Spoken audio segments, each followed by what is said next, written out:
a bold adventurer bringing you into my father's house at noonday.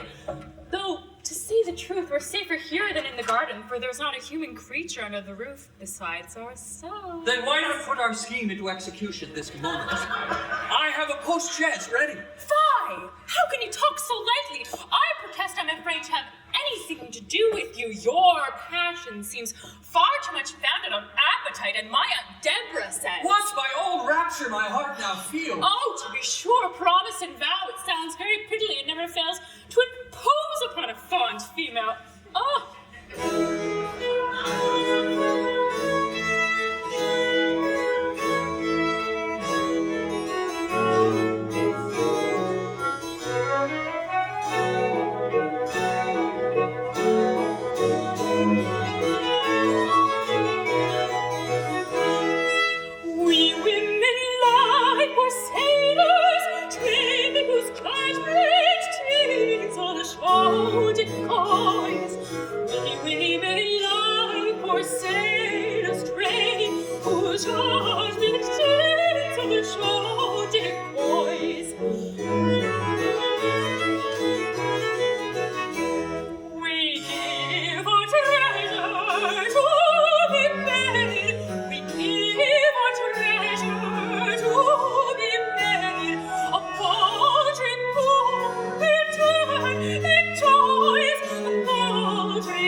To divert yourself with me, but I wish I could prevail on you to be a little serious.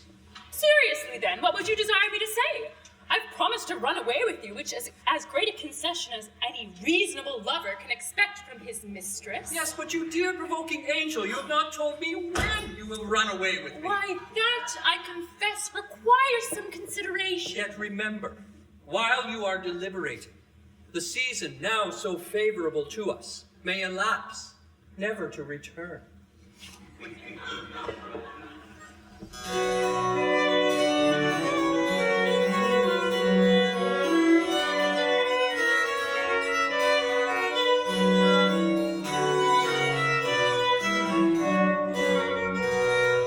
Think my friend is how he lay, danger every moment brings, time flies swift and will away, time that's ever long its strings, doubting and suspense and rest, lovers lately repentance call, let us eager to be blessed, let us eager to be blessed, seize occasion ere 'tis lost.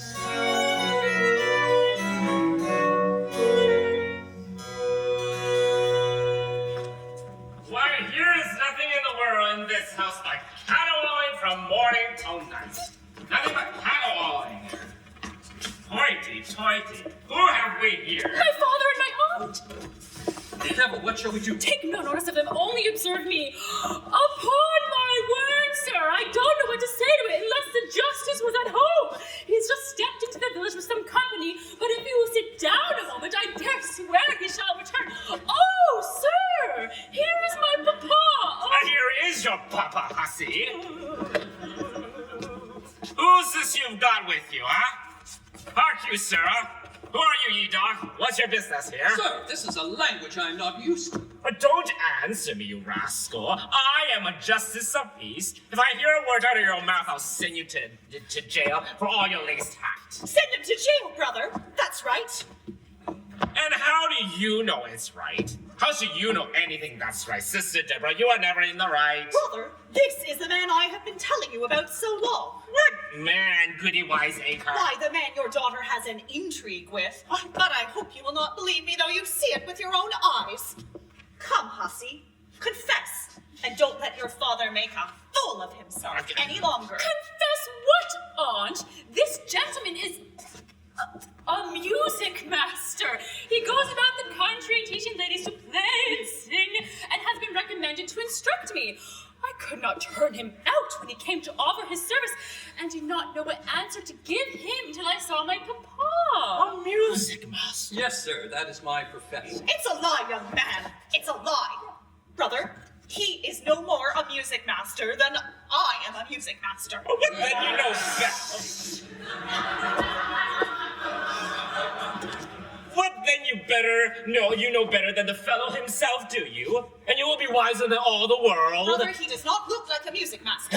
He does not look like was ever such a poor stoob. Well, what does he look like then, huh? But I suppose you mean he's not dressed like a music master because of his ruffles and a bit of garnishing about his coat, which seems to be copper. Okay. Why, you silly wretch. These whippersnappers set up for gentlemen nowadays and give themselves as many airs as if they were people of quality. Hark you, friend. I suppose you don't come within the Vagrant Act. Have you, some settled habitation? Where do you live? It's an easy matter for him to tell you a wrong place. Sister Deborah, don't provoke me. I wish, brother, you would let me examine him a little. Oh, you shan't say a word. You shan't say a word. She says he was recommended to your brother. Ask him by whom. No, I won't now because you desire it. If my papa didn't ask the question, it would be very easily resolved. Who bid you speak, Mistress Nimblechops? I suppose the man has a tongue in his mouth to answer for himself. Will nobody stop this braiding old woman's mouth for me? Get out of the room! Well, so I can, brother. I don't want to stay. But remember, I tell you, you will make yourself ridiculous in this affair. For through your own obstinacy, you will have your daughter run away with before your face. My daughter? Who will run away with my daughter? That man will. Oh, go, you wicked, censorious woman! Why, sure, madam, you must think me very coming indeed. Aye, she judges of other by herself. I remember when she was a girl, her mother dare not trust her the length of her apron string. She was climbing up on every fellow's back. I was not. Oh, you were! Well, but why so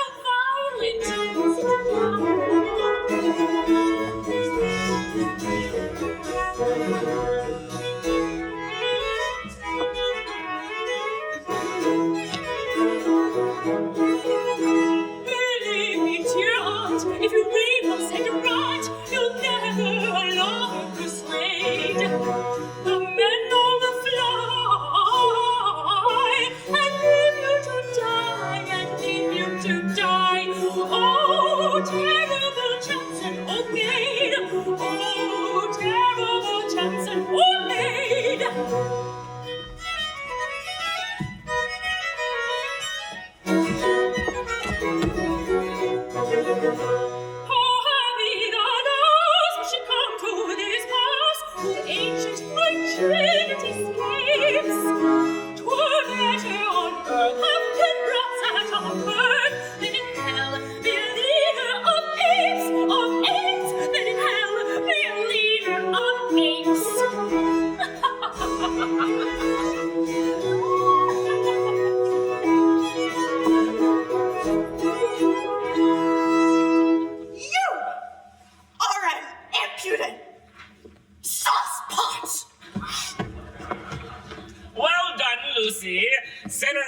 Business, a troublesome, foolish creature.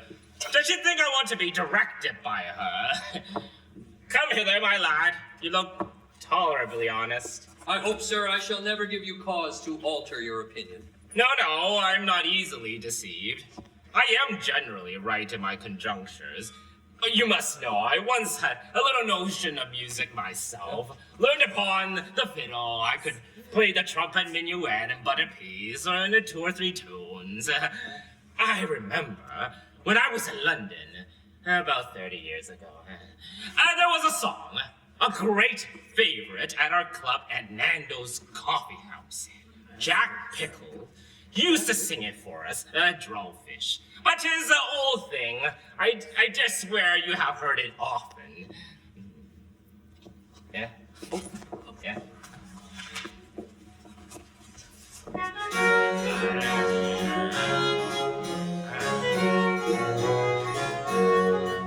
When I followed a lass, I was forward and shy. Oh, I stuck to her stuff till I made her comply. Oh, I took her so lovingly round the waist, and I snapped her lips, and I held her fast. When hugged and hauled, she squealed and squalled, but although she vowed all I did was in vain, yet I pleased her so well that she bore it again. Yet I pleased her so well that she bore it again. Then hoity-toity, whisky, frisky, green was her gown upon the grass. Oh, such were the joys of our dancing days. Oh, such were the joys of our dancing days.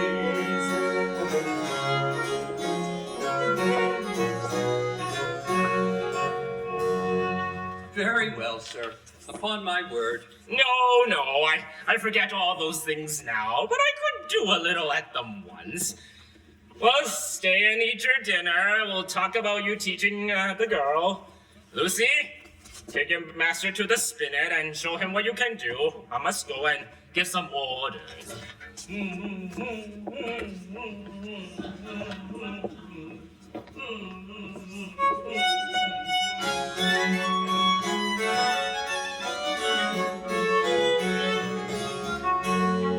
Let rakes and libertines resign to sensual pleasures range.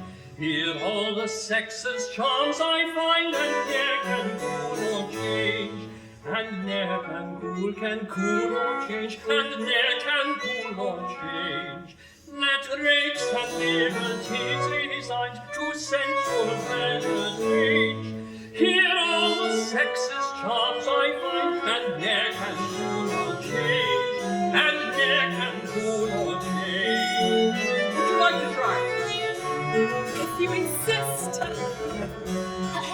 Let vain coquettes and prudes conceal what most their hearts desire. Line. With prime I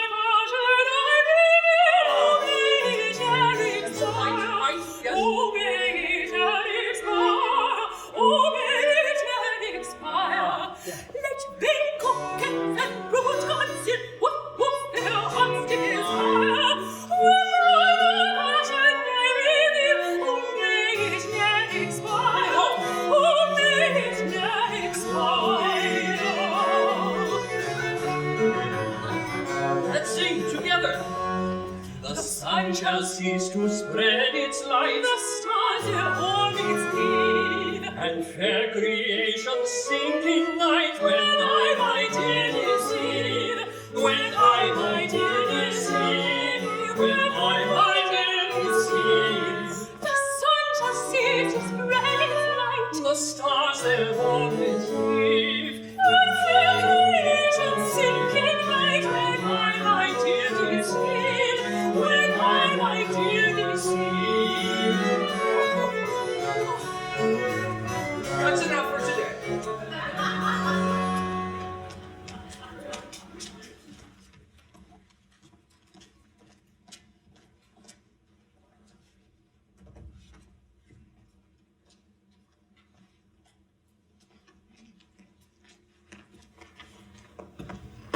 If ever poor creature was in a pitiable condition, surely I am.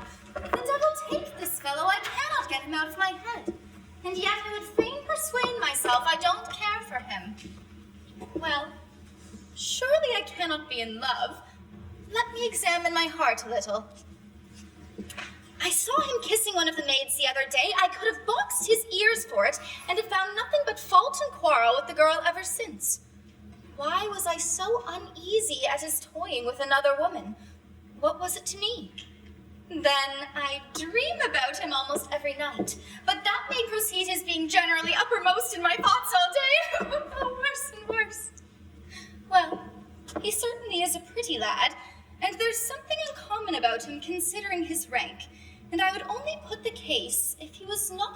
servant, would I, or would I not, prefer him to all the men I ever saw?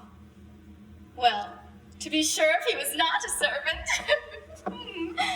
In short, I shall ask myself no more questions, for the farther I examine, the less reason I shall have to be satisfied.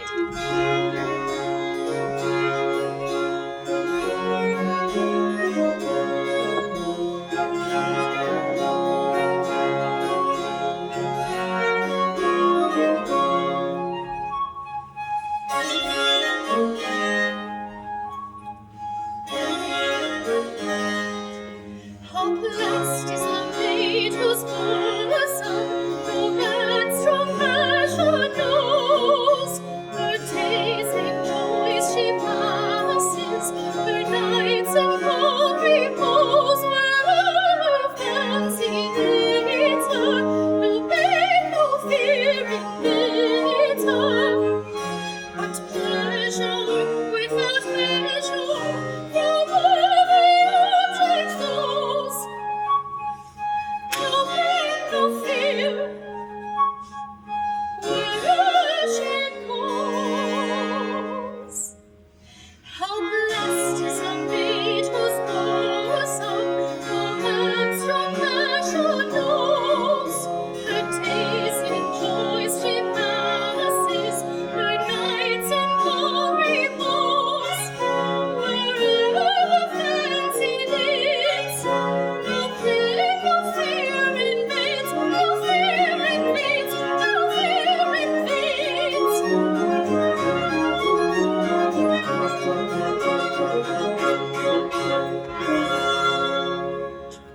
Do you come into the garden, Mistress Rosetta, to put my lilies and roses out of countenance, or to save me the trouble of watering my flowers by reviving them?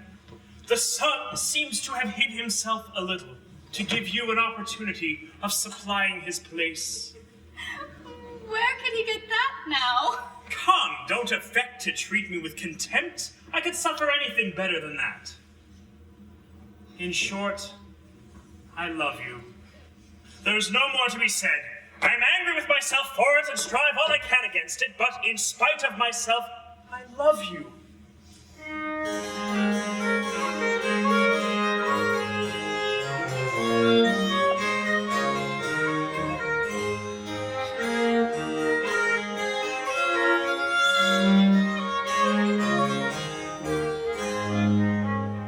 In vain I every one essay to pluck the venom chaff away that rankles in my heart, that rankles in my heart.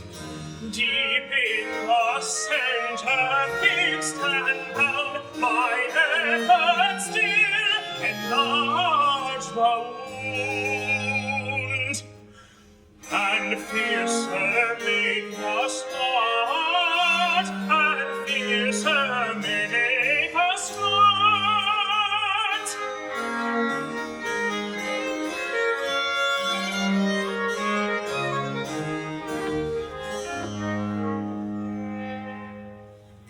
This is very improper language, Mr. Thomas. It's what I don't understand, I can't suffer it, and in short, I don't like it. Perhaps you don't like me. Well, perhaps I don't. Nay, but 'tis not so. Come, confess you love me. Confess! Indeed, I shall do no such thing. To what purpose shall I confess it? Why, as you say, I don't know to what purpose. Only it would be a satisfaction to me to hear you say so. That's all. Well, if I did love you, I can assure you, you'd never be the better for it. Women are apt enough to be weak. We cannot always answer for our inclinations, but it is in our power not to give way to them. And I say, if I was so silly, if I was so indiscreet, which I hope I am not, as to entertain an improper regard when people's circumstances are quite unsuitable and there are obstacles in the way that cannot be surmounted. Oh, to be sure, Mistress Rosetta, to be sure. You are entirely in the right of it. I know very well you and I can never come together. Well, since that is the case, as I assure you it is, we better behave accordingly. Suppose we make a bargain, then, never to speak to one another anymore, With all my heart. nor look at, nor if possible think of one another. I am very willing. And as long as we stay in the house together after this day, never to take any notice. It is the best way. Why, I believe it is. Well, Mistress Rosetta?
Yet let me complain of the fates that ordain a trial so hard to be borne, a trial so hard to be borne. When things are not fit, we should only submit. No cure in reluctance we find. Then must I obey, tear your image away.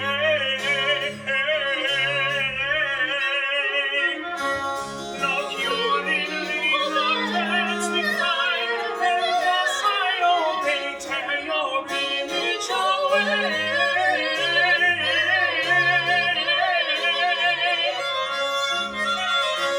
And banish you quite from my mind.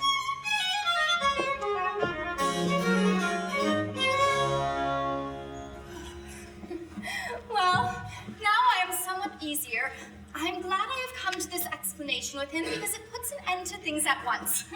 Hold, Mistress Rosetta, pray, stay a moment. The airs this girl gives herself are intolerable. I see now the cause of her behavior to me. She despises the meanness of my condition, thinking a gardener well below the notice of a lady's waiting woman. I have a good mind to discover myself to her immediately. He seems to be in a brown study. Poor wretch. I believe he is heartily mortified, but I must not pity him. It shall be so. I will discover myself to her and leave the house directly.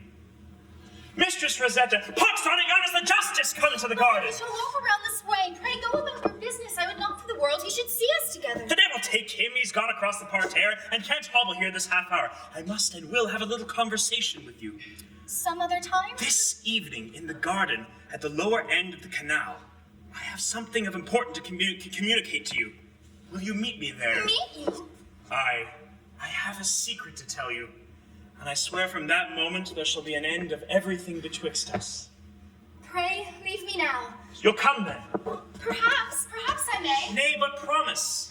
What signifies promising? I may break my promise, but tell you I will. Enough. Yet before I leave, let me desire you to believe that I love you more than man ever loved woman. And that when I relinquish you, I give up all that can make my life supportable.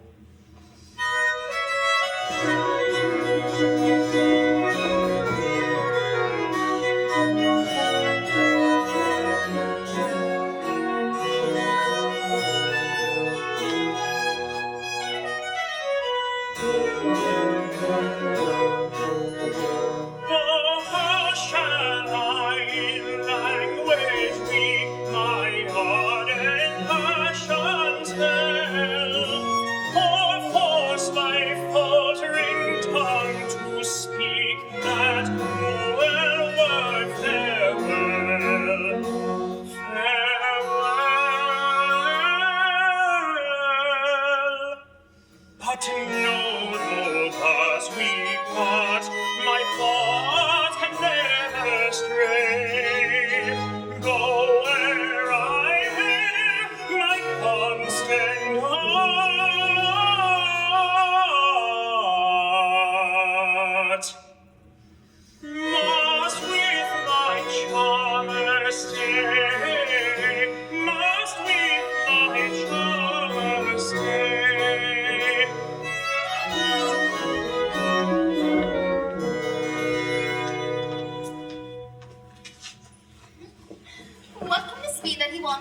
me.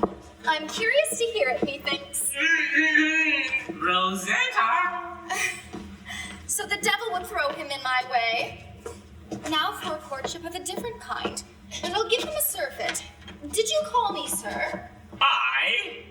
Where are you running so fast? I was only going into the house, sir. Well, but come here. Come here, I say. How do you do, Rosetta? Thank you, sir. Pretty well. Oh, but you look as fresh and bloomy today. Dad, you little sauce boss. I believe you are painted. Oh, sir, you are pleased to compliment. Dad, I believe you are. Let me try. Lord, sir. What brings you into this garden so often, Rosetta? I hope you don't get eating green fruit and trash. Or have you hankering after some lover in Dallas who spoils my tree by engraving true lovers' knots on them with your horn and buck-knuckle knives.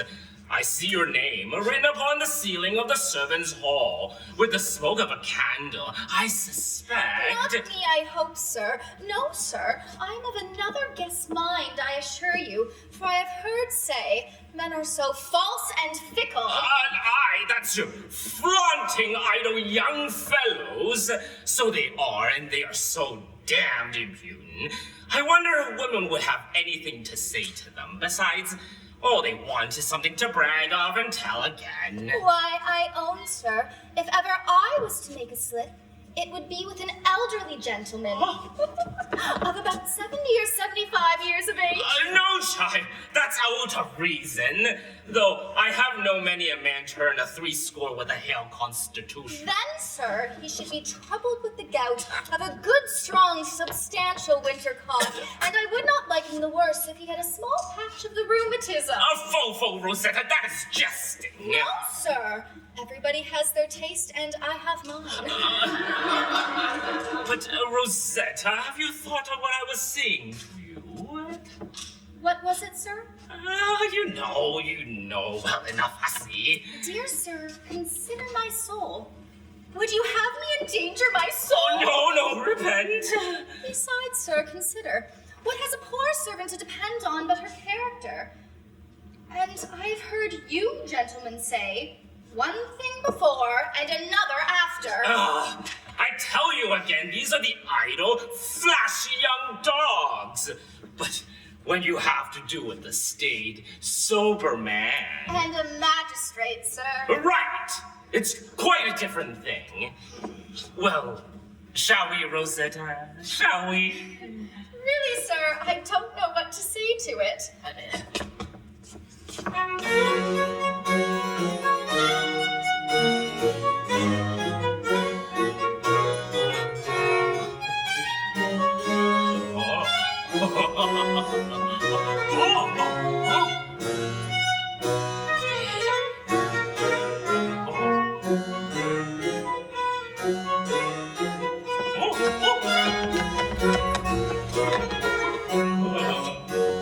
Young I am and sore afraid, what you heard of this fate is an innocent astray.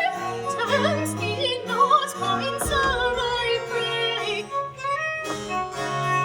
Lead an innocent astray. Would you on this maid lead an innocent astray? Tempt me not, kind sir, I pray. Oh, tempt me not, kind sir, I pray. Oh, tempt me not, kind sir, I pray.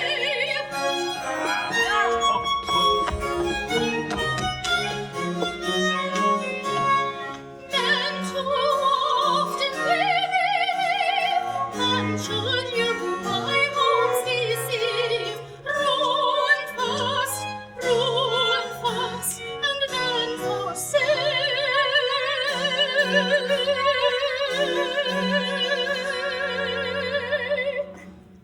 Sure my tender heart would break. Ruin fast, and then forsake.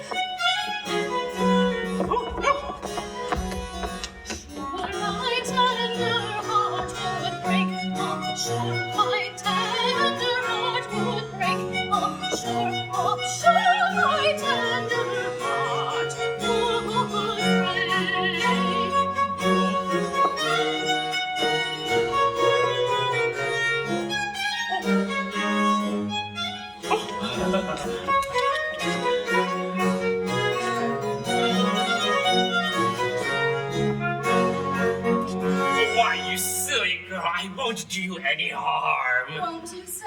Not I. Won't you indeed, sir? Why, I tell you, I won't. Oh, I see. Your servant, sir. Your servant. Oh, you audacious impudent. Oh. Okay, better stay. Oh, there you are. There you are. Got you now. What? So just at odds with gravity. Is worship playing a game at romps? Friend Hawthorne. I hope I don't spoil sport, neighbor. I thought I had the glimpse of petticoat as I came in here. Oh, the maid. She has been gathering a salad. But come hither, Master Hawthorne. I'll show you some alteration I intend to make in the garden. Oh, I'm no judge of it. Besides, I want to talk to you a little more about this. So, were you helping your maid to gather a salad? Or consulting her taste in the alterations? Oh, egad. I like your notion. All in the garden. But you look a little blank upon it. Tell me, are you embarrassed of the business then?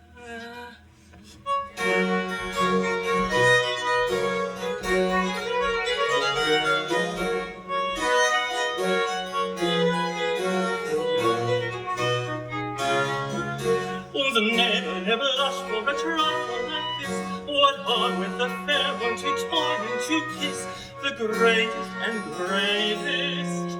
A truth with grimace would do the same thing, would do the same thing, would do the same thing, were they in the same place. No age, no profession, no station is free to sovereign beauty, mankind, and the need. That power resistless, no spring and pose. We all love a pretty girl under the rose, under the rose, under the rose. We all love a pretty girl under the rose. Professor Master Hawthorne, this is all a Cherokee language to me. I don't understand a word of it. Maybe not, sir. But will you read this letter? And see whether you can understand that. It was just brought by a servant who stays for an answer.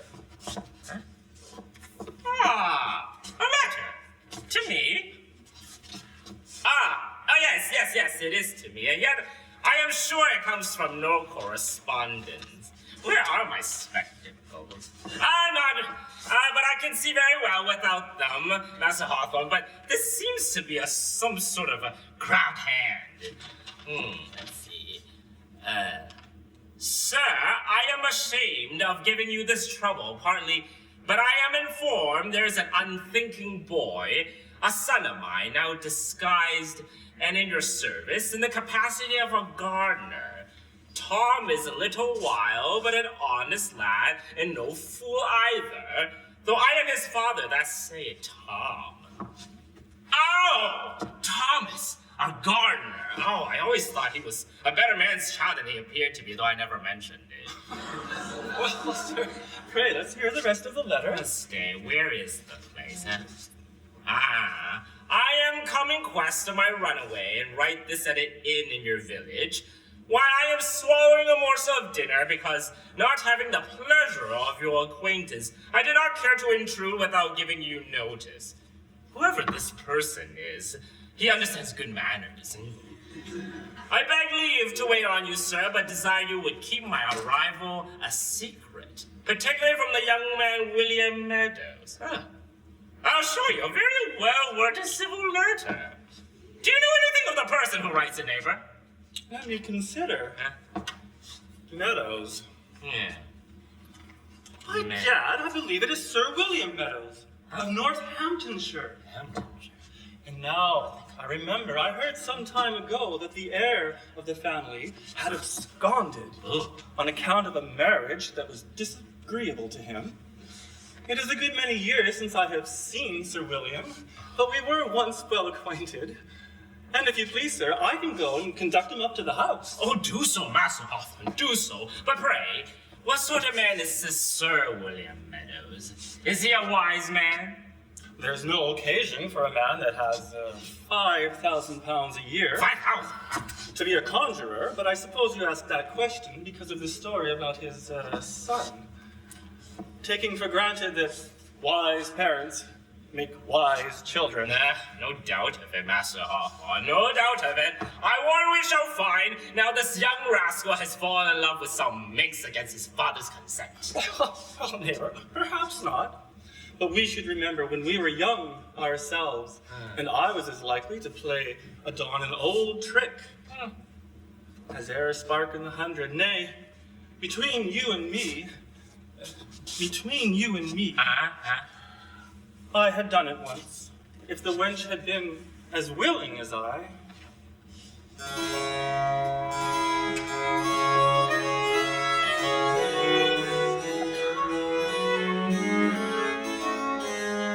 My Dolly was the fairest thing, her breath disclosed the sweets of spring.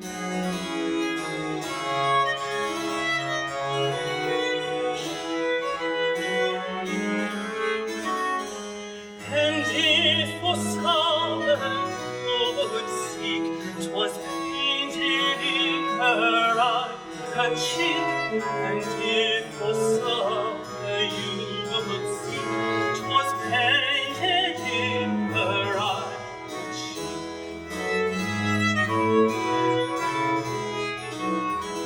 Her swelling bosom tempting right, a fruitful autumn was the time. But when I tender tale I told, I found her heart was winter cold. But when my tender tale I told, I found her heart was bitter cold.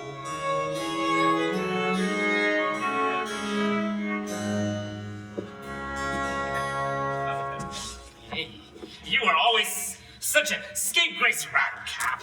Oh, the neighbor woodcock. There's no need to tell me young fellows will be young fellows. Though we preach till we're hoarse, there's an end on.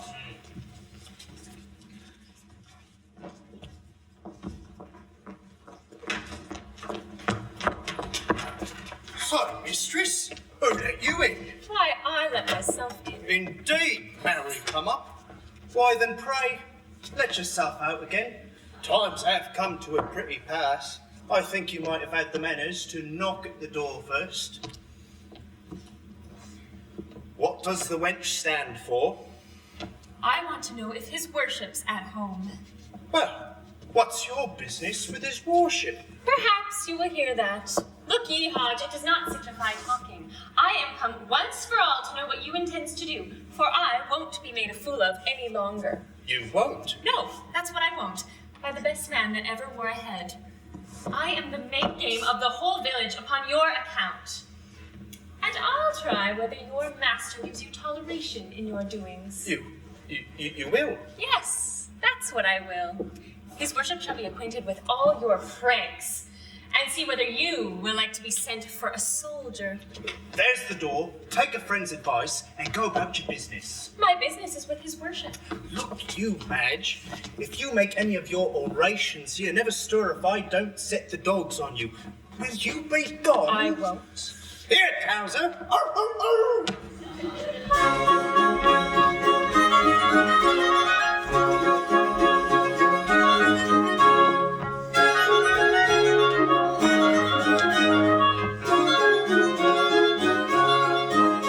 Was ever a fellow so plagued with a vixen? Sons, Madge, don't provoke me, but mind what I say. You've chose the wrong person for playing your tricks on, so pack up your oars and be trudging away. You better be quiet and I stand praying with you here all day. I've got other matters to mind. You may think me an ass, but to the contrary you'll find a fine piece of work by the mass, a fine piece of work by the mass.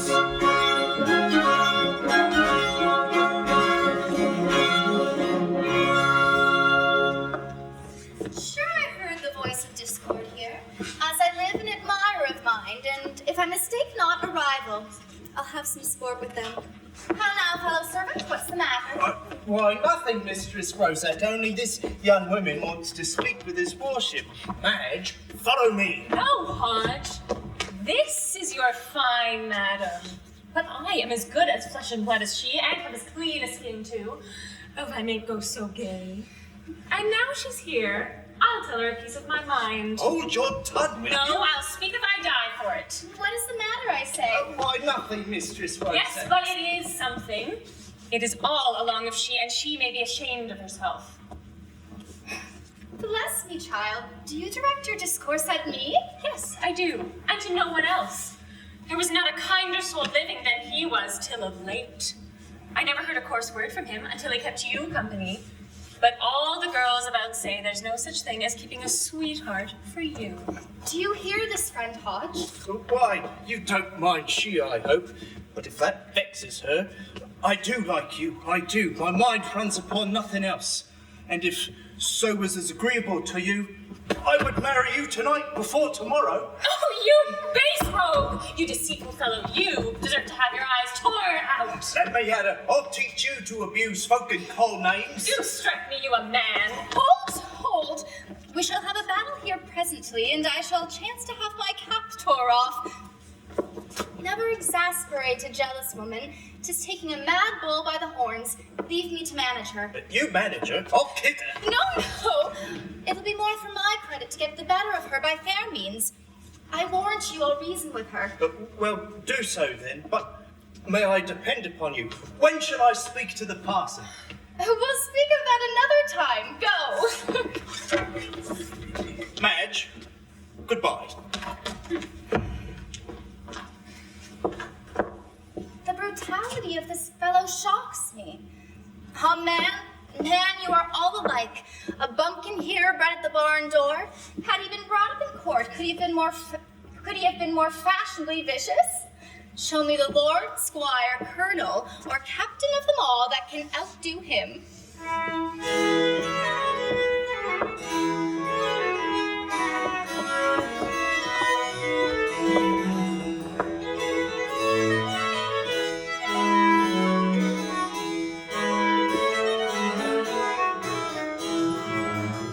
Seize his status, his pride to take in triumphs of affair. Since clouds as black and the wing as rose in higher scheme. In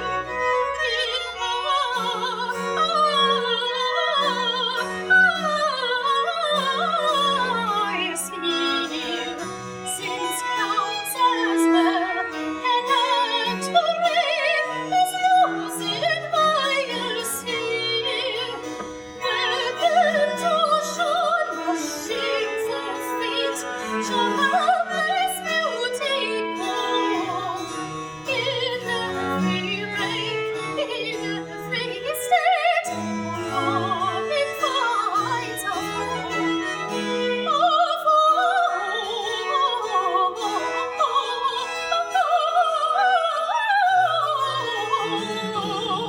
In every rank, in every state, woman finds a home.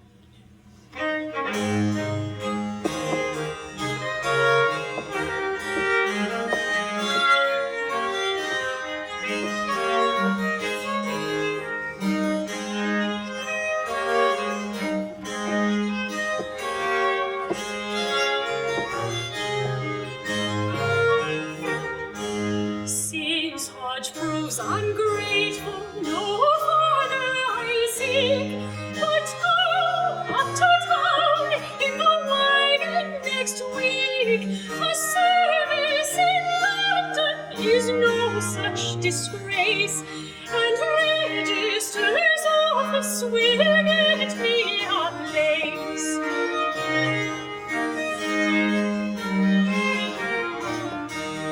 That blossom white that soon met with a friend, folks say in her sex she's now standing an end.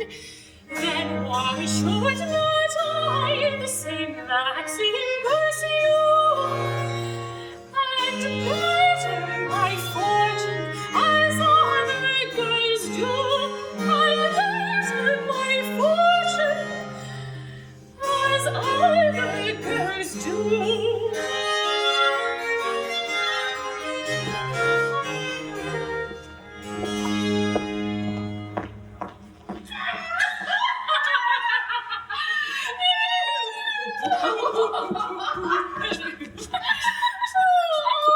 Admirable, most delectably ridiculous. And so your father is content he should be a music master and will have him such, in spite of what your aunt can say to the contrary? My father and he, child, are the best companions you ever saw. They've been singing the most hideous old ballads. Bobbing Joan, you know, old Sir Simon the King, you know, who knows where Eustace could have picked it up? And have you resolved to take wing tonight? This very night, my dear, my swing will go from hence this evening, but no further than the inn where he has left his horses, and at 12 precisely he will be with the post-chaise at the little gate that opens from the lawn into the road, where I have promised to meet him. Then depend on it, I'll bear you company. We shall easily slip out when the family is asleep, and I've prepared Hodge already. Nay, for that matter, you need not a more expert pilot than myself upon this expedition. But hark you.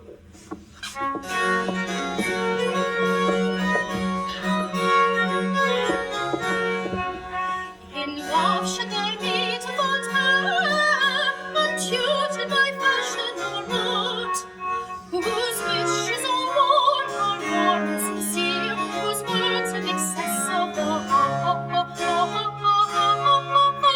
whose words in excess of the heart.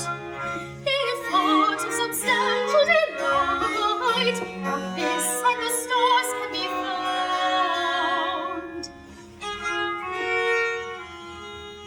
'Tis sure that come will night, and Cupid my heart is bound,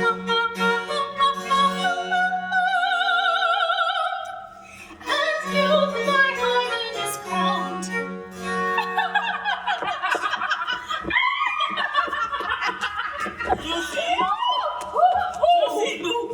Where are you? Your pleasure, sir. Mr. Hawthorne, your servant. Ah, my little water wagtail. The very couple I wish to meet. Come hither, both of you.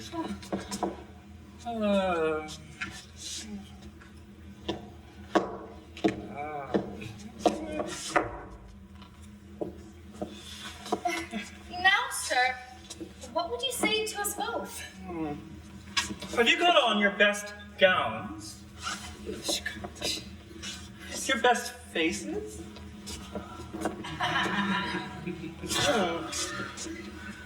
If not, go and trick yourselves out directly, for I have a secret. There will be a young bachelor in this house in the next 3 hours who may fall to the share of one of you if you look sharp. But whether mistress or maid, I marry, this is something. But how do you know, well, whether either mistress or maid will think him worth acceptance? follow me, I warrant you. I can assure you, Mr. Hawthorne, I'm very difficult to please. As am I, sir. Indeed. Well, come, let us hear what the swain must profess, who may hope at your feet to implore his success. He must be first of all straight, comely and tall.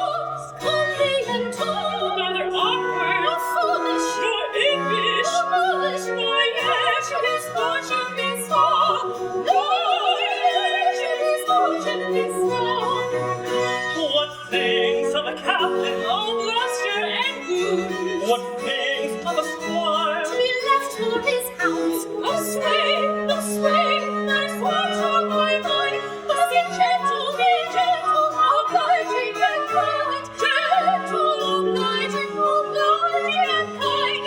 And all things in nature love me. How sense both to speak, to say. Sometimes be silent and blind. Sometimes be silent and blind. Silent and blind. For George, a most rare matrimonial recipe. For George, a most rare matrimonial recipe. Observity fair. Remember, 'tis wedlock determines your fate. Remember, 'tis wedlock determines your fate. Determines your fate.